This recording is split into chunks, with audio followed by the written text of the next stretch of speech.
بسم الله الرحمن الرحيم. متابعي قناة مستر فورتين، ازيكم عاملين ايه؟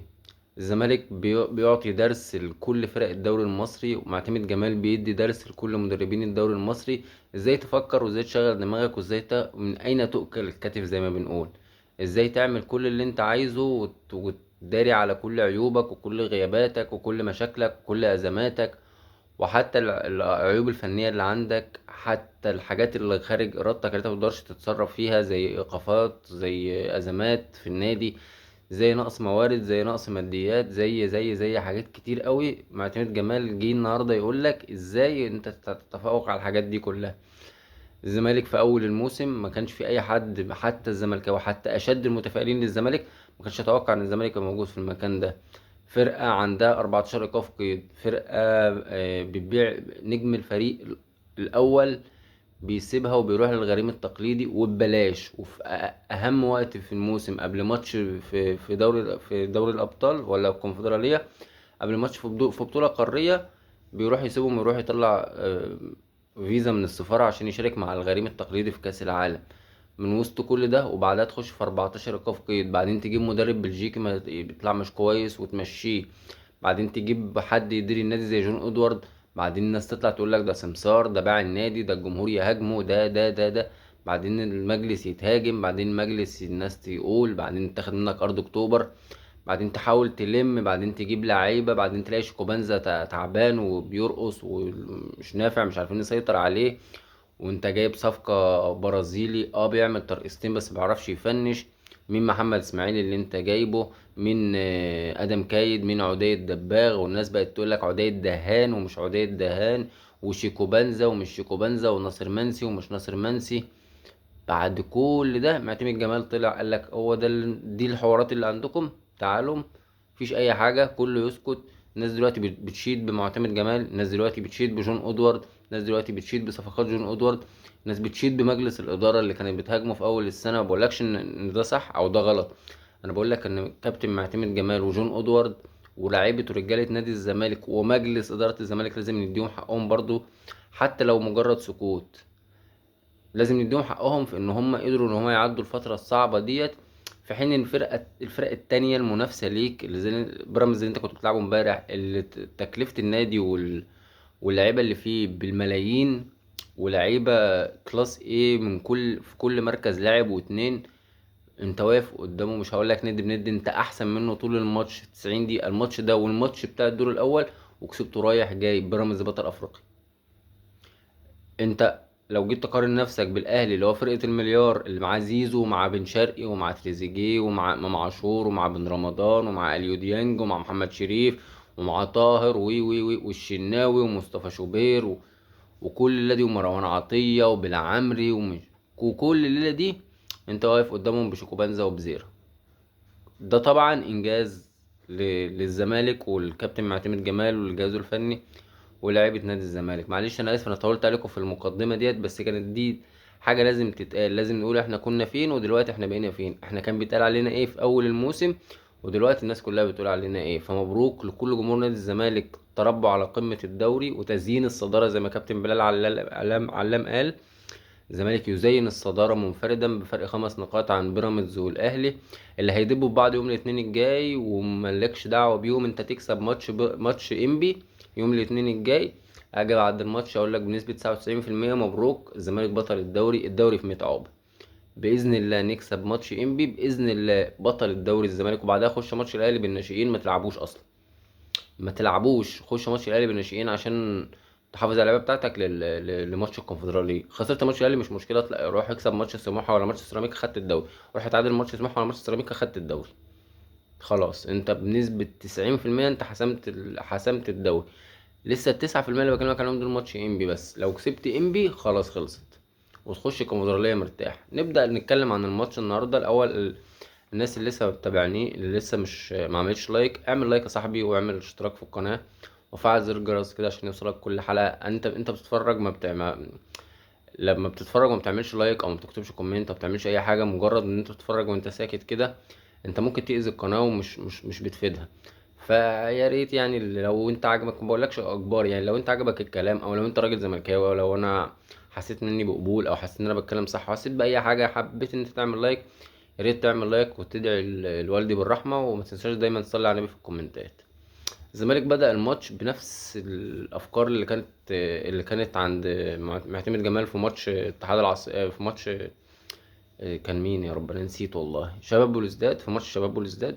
نفس الافكار تقريبا، بس هو بدل بس بسبب اصابه محمود بنتاج قبل الماتش على طول في الضمه. اضطر انه يريح بنتاج، فرجع احمد فتوح باك شمال، لعب بالمهدي ولعب بفتوح باك شمال. حسام والونش قلبين دفاع، وهنيجي لحسام عبد المجيد قدام. حسام والونش قلبين دفاع، عمر جابر باك يمين. قدامه على الدايرة اتنين، محمد شحاتة ومحمد اسماعيل، اتنين ستات ارتكازين. قدامهم عبد الله السعيد صانع العاب. يمين عداد دباغ، شمال خوان الفينا. قدام ناصر منسي. الزمالك بدأ أول 10 دقايق فعلا الزمالك أفضل، والزمالك بيهاجم، والزمالك بيضغط على بيراميدز، ومش مش راضي يسيب الكرة لبيراميدز. وفعلا كان في كرة في أول الماتش اللي كان فاول على ال 18 كده، نفس الجون بالظبط بتاع المصري اللي الزمالك جابه في المصري، الجون بتاع عداد دباغ. لعبها بزيرة برضو، نكشة جميلة قوي لعداد لناصر منسي، اللي لعبها بدماغه، لكن ما جاتش جون يعني، وطلع جنب الجون. بعدها على طول في الدقيقة 8 أو الدقيقة 9 كورة برضو ضغط فيها ناصر منسي، نزلت لعبد الله السعيد، داخل 3-2. عبد الله لو بصال أي حد جون، لكن عبد الله طمع فيها وشاطها جت جنب القايم، بس مش مشكلة. عبد الله عمل ماتش كبير قوي يا جماعة. عبد الله في سن 42 و 43 سنة، بيرجع في الدقيقة حاجة و70 ولا حاجة و80، بيقطع على ناصر ماهر عشان ما يروحش انفراد. عبد الله لعيب كبير قوي، ولو البطولة دي الزمالك كان له نصيب فيها بإذن الله يا رب، عبد الله سعيد له فضل كبير قوي في البطولة دي. بعد الهجمتين دول الزمالك بدأ ان هو يهدي الريتم شوية، ويحاول ان هو يخرج بيراميدز من مناطقه. جت كرة من ناصر ماهر عملها طويلة، عدت لزلاكا، جت اخطر كرة لبيراميدز طول الماتش تقريبا. زلاكا حب يشوطها، لكن قلشت من على رجله ونزلت لمهد سليمان في ايده سهلة. بعد كده ابتدى الشوط الاولاني ماشي واحدة واحدة، كرة هنا وكرة هنا، مفيش خطورة لا هنا ولا هنا. لعب في نص الملعب، كل فريق بيحاول ان هو يدور على ثغرة، بيحاول ان هو يعدي، بيحاول ان هو يعمل اي شكل خطورة، لكن ما كانش فيه. كل فرقة كانت نازلة الماتش خايفة. انا مش الفرقتين كان ده تفكيرهم، مش مهم اكسب، بس اهم حاجة ان انا ما اخسرش. الفرقتين كانوا بيفكروا كده، واكتر كمان كان كابتن معتمد جمال بحكم النقطتين اللي كان سابق بيهم. فالزمالك كان مش فارقه معاه ان هو يكسب، على قد ما مش فارقه معاه ان هو اهم حاجه ان هو ما يخسرش، بس طبعا كان عايز يكسب، وده بان في الشوط التاني على طول. الشوط الاول بيراميدز حاول ان هو يعمل اي حاجه، لكن مفيش، ما قدرش ان هو يعمل حاجه. اسامه جلال اتصاب طبعا، ربنا يشفيه، وطلع، واحمد سامي خد انذار مش هيلعب ماتش الاهلي، فكده اسامه جلال مش هيلعب ماتش الاهلي. احمد سامي مش هيلعب ماتش الاهلي. محمود مرعي راجع من اصابه. مين تاني يا ربي؟ قطة طبعا، ربنا يشفيه، ألف سلام عليه، مناخيره اتكسرت، مش هيلعب ماتش الأهلي، هيعمل عملية النهاردة. في مين تاني؟ في غيابات كتير قوي، عن غير مصطفى فتحي، غير ممكن حمد حمدان اللي يرجع، فربنا يستر على بيراميدز الماتش الأهلي. ولو مش فارق معايا ده يكسب ده يكسب، مش هتفرق معايا، ولو ان انا اتمنى يعني ان بيراميدز اللي يكسب، او يتعادلوا ويريحونا هما الاتنين، تبقى احسن حاجة. فالشوط الاول انتهى ان ان الزمالك وبيراميدز بيلعبوا في نص الملعب، مفيش فريق فيهم حاول عارف يعمل افضليه على التانية. كورتين للزمالك وكوره لبيراميدز، وشكرا. والفرقتين خايفين زي ما بقول لك، ان كل فريق خايف ان هو يخسر الماتش ويخسر فرصه في المنافسه على اللقب. خلص الشوط الاول وبدا الشوط التاني. ابتدى الشوط التاني ان بيراميدز بدا يضغط، وبدا ان هو يحاول ان هو يهاجم، وبدأ ان هو يحاول ان هو يقرب من الجون، لكن مفيش خطورة. الزمالك قافل كويس جدا جدا جدا، وكابتن معتمد جمال عامل تشكيلة جميلة. والشوط التاني على طول اما نزل محمد سيد ومطلع محمد اسماعيل بسبب الانذار. محمد سيد لما نزل ابتدى نص الملعب الزمالك يتحرك اكتر شوية للهجوم، بقى في لعيب قادر ان هو يعمل الترنات وهو بيستلم الكورة، بقى قادر ان هو يطلع اللعيبة، عكس محمد اسماعيل اللي كان عنده بعض البطء والتقل شوية ان هو يلف بالكرة يعني، لانه معظم الاستلامات كان بيستلم بظهره. ولما كنت بتحاول تطلع من الموضوع دوت، كنت بتنزل خوان الفينا نص الملعب عشان يستلم بظهره. طبعا كان بيتعمل عليه فاولات رهيبه في كوره اصلا محمد حمدي فضل ضربه 3 4 ضربات لغايه ما خوان الفينا لف، اللي هو كان هيديله في وشه. ايه يا عم، مش كوره دي يعني، انت بتلعب ازاي كده؟ والحكم كان بارد قوي، مفيش انذارات ومفيش، فكك من ضربة جزاء بتاع، انت تعبانين يا جماعة، دي ضربة جزاء. يعني انت عايز دي ضربة جزاء؟ يعني دي ضربة جزاء؟ ما انت صحيح، انت حسين الشحات داس على بطن احمد توفيق واتحسب ضربة جزاء لحسين الشحات، فطبيعي ان انت تشوف دي ضربة جزاء. انا هقول لك ايه يعني؟ فطبعا مفيش اخطاء تحكيميه في الماتش، هو فاول هنا فاول هنا، انذار هنا انذار هنا، بس كانش في حاجه مؤثره خالص عن الماتش. لغايه ما جه كابتن يوروسلاف يوروشيتش، حب ان هو يشغل دماغه بقى على كابتن معتمد جمال، على عمه معتمد جمال. معتمد جمال واقف على الخط وهادي، والدنيا هاديه والدنيا جميله، والزمالك طول ما هو 0-0، الزمالك مش قلقان، مش متوتر. ولو النتيجه كانت راحت 0-0، الزمالك ما كانش مش اكيد مش غرضه نازل يلعب على التعادل، بس ما كانش هيبقى متضايق لان الزمالك عنده افضليه. حتى لو الاهلي كان كسب الماتش الجاي، كان الاهلي هيتساوي مع الزمالك، فما فيش فرق يعني، الزمالك كان عنده افضليه ان هو يوديها للتعادل حتى. لكن لما يوسف يوروشيتش حب ان هو يعمل تبديلات، ابتدى ان هو ينزل عودة الفخوري، وابتدى ان هو ينزل وليد الكارتي، وابتدى ان هو ينزل يوسف اوباما وغيرهم. طبعا كان خلاص قطة اتصاب وخرج، وكان ابتدى مهند لاشين يتعب، دي اللحظة اللي الكابتن معتمد جمال قرر ان هو يخرج لنا شيكو بنزا. شيكو بنزا اللاعب اللي ممكن تكرهه وممكن تقول عليه لعيب مش مركز، لعيب مطيور، لعيب عنده مشكلة في دماغه. انا نفسي قلت عليه عنده مشكلة عقلية، انا نفسي قلت عليه عنده مشكلة عقلية. بس هو لعيب عنده ميزة باينة للقاسي والداني زي ما بنقول. لعيب طلقة يا جماعة، رعد برق، لعيب برق ورعد. لعيب هو لو زق الكورة بس تجري وراه كتيبة، ما حدش هيجيبه، محدش هيجيبه، محتاج بس ان هو يطلع دماغه ثانية، قرار اللي قبل التنفيذ، ويتك تك تك تك تك يشطف دماغه ويكمل على طول. كان بس هو لو كان صنفر دماغه بس، كان محتاج ان هو يصنفر دماغه بس عشان يعمل قرار كويس ويجيب جون. وفعلا عدل جسمه ناحية الكرة عشان يبقى الاسيست برجل القوية، برجله اليمين، لان هو ضيع بشماله، وحطها جميلة لاخوان بزيرة. وبعد كده جاب جون تاني شيكوبانزا اللي نازل، كل الناس كانت بتهاجمه، وكل الناس عاملاه ترول، وكل الناس عاملاه يعني. عندنا طبعا كابتن حازم محي الدين كان عامله هو الوحيد اللي استخدم شيكوبانزا صح. النهارده كابتن معتمد جمال استخدم شيكوبانزا صح، زي ما الدور الاول استخدم شيكوبانزا صح. شيكوبانزا لعب 20 دقيقة حضرتك، استلم الكرة 3 مرات. اول مرة انفراد لعبها له خوان بزيرة من منطقتنا، جري زي السهم ما بين قلبين الدفاع، وعدى فعلا وانطلق ووصل للكوره وسددها، لكن جت على شماله، فكانت التسديده ضعيفه في ايد في ايد احمد الشناوي. اللقطه التانية كانت ان هو ارتد دفاعيا، وقف قدام مهند لاشين اللي حب يعمل باص، وكان اول باص غلط من مهند لاشين، جت الكوره في صدر شيكوبانزا نزلها بصدره، حطها لمحمد شحاته طلعها لناصر منسي، على بال ما ناصر منسي استلم الكوره ولف، لقى شيكوبانزا فتح على الخط بيجري، حطها شيكوبانزا طمع محمود مرعي، وقام رافعها من فوق محمود مرعي كده، مرقصه ترقيصه جميله قوي، وجري شيكوبانزا وعدل جسمه وحطها اسيست جميل لاخوان بزيرة. اللقطه الثالثه في ال20 دقيقه، شيكوبانزا بيسجل الهدف الثالث، راجل استلم الكره تلات لمسات، جاب جون وعمل اسيست، وشاط شوطه على المرمى اتصدت، والجون اللي جابه اتلغى للتسلل. 20 دقيقه من المتعه من شيكوبانزا، 20 دقيقه من العظمه يا شيكوبانزا. نتمنى ان انت تكمل على كده، نتمنى ان انت تستمر في اللي انت بتقدمه دوت. دي ماتشات ممكن ان احنا نستفيد منك فيها،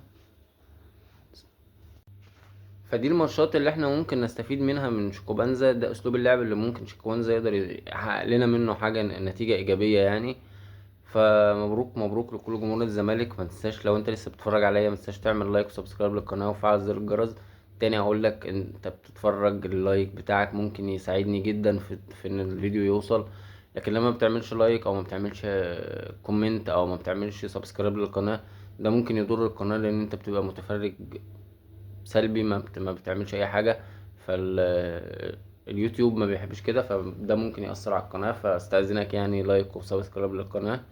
نيجي للفقرة المهمة. قبل الفقرة المهمة انا حابب اتكلم عن اتنين لعيبة بالظبط، حابب ان انا اشكرهم. اول لعيب هو كابتن عبد الله السعيد. عبد الله السعيد يا جماعة بيعمل مجهود، اقسم بالله لعيبة عندها 20 21 سنة بتقدر تعمله. عبد الله السعيد بيجري وبيبذل مجهود، في لعيبة أصغر منه ب20 سنة ما بتبذلوش. عبد الله السعيد أذكى لعيب جه في تاريخ مصر، والموضوع ده انتهى، مش عايزين نتكلم فيه. شكرا شكرا شكرا يا عبد الله السعيد، واحد من أهم الرجال في تاريخ نادي الزمالك مع مدته القصيرة دي. اللعيب التاني وهو حسام عبد المجيد. يا جماعة حسام عبد المجيد تطور رهيب جدا في الخروج بالكورة.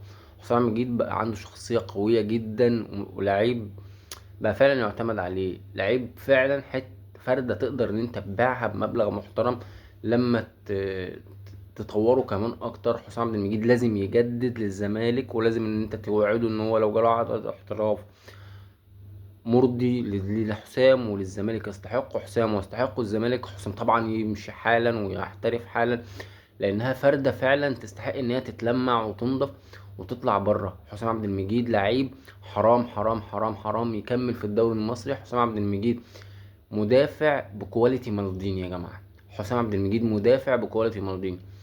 نيجي لتقييم اللعيبة، واهم حاجة ما تنساش تصلي على النبي في الكومنتات. مهدي سليمان ما اختبرش، ما جاتش عليه كور كتير، لكن الكور اللي جات واتعامل معاها اديله 7/10 لمهدي سليمان. عمر جابر 8/10. عمر جابر عمل ماتش كبير دفاعي، وعمر جابر راجل دفاعيا جدا، وعمر جابر تتفق او تختلف معاه، واحد من كباتن نادي الزمالك وله تاريخ كبير في نادي الزمالك. احمد فتوح ما كانش ظاهر النهارده بسبب ان هو بيلعب على جبهة الشيبي وجبهة زلاكا، بس عامل ماتش كويس. احمد فتوح عامل 7/10. حسام 9/10. محمود حمدي الونش برضه مكانش ظاهر قد كده عشان الدفاع، مجاتش عليهم كور كتير، اديله 8/10 محمود حمدي الونش. محمد شحاتة 8/10. محمد اسماعيل 6/10 عشان الانذار وعشان البطء. عبد الله السعيد اديله 8/10.